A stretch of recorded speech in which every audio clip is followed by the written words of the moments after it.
What we got here is the bushings on the sway bar are worn out, and it's causing it to do a lot of knocking as you're driving down the road. So you can kind of see the clear spot there, and if I shine a light on the other side, I can see light right through to the other side. So both bushings are gone. This is a 2000 Plymouth Chrysler, and we're going to attempt to replace both of them. This one doesn't seem to be too bad to get to. The other one, I've got quite a bit in the way, so I'll start lubricating everything all up, and we'll go from there. You've got to unbolt this mechanism right here. Okay, you've got to unbolt this. It's two 10mm bolts, so you can get to the bushing right up in there. So you got to move that off to the side. The angle on this is a little tough, so I'm trying to get all the steps in.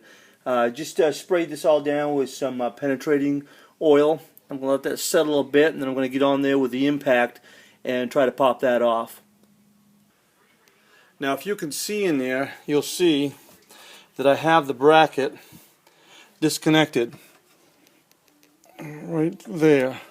What I'm going to do now is I'm going to disconnect the sway bar linkage here, I guess it's called, and I'm going to take it off the top instead of disconnecting it down here, just because it's going to be a little bit easier to get through, take some of the stress off that sway bar.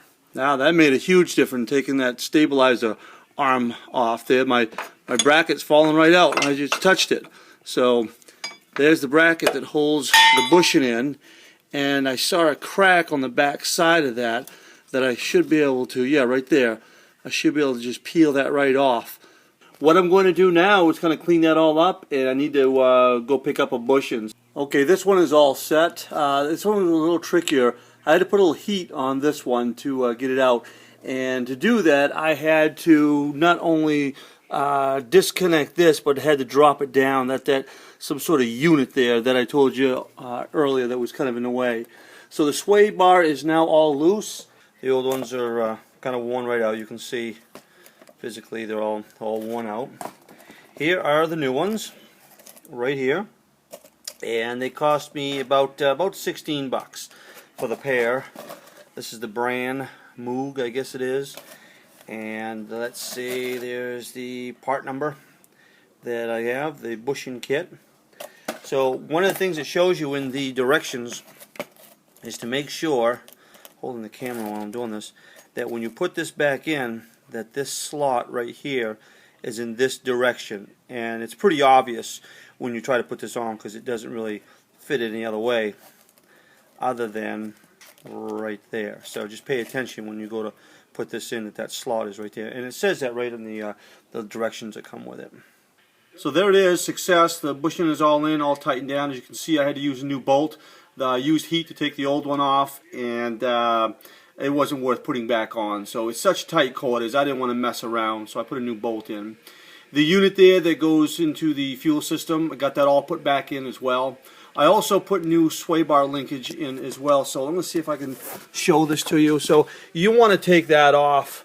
I made things a little bit easier. So there's the sway bar linkage, and here is the passenger side. There's the new bushing as well. The sway bar right there. New linkage, sway bar linkage bracket. Not, sorry about the terminology here, just a backyard mechanic, but all installed and ready to go. One thing I did not show when I put the bracket on, here's the old one, the new bushing, is you just need to spread that and just slide that over the sway bar, and it'll go right on. And so I'm ready to go. I'm just going to put this all back together and take it for a test run.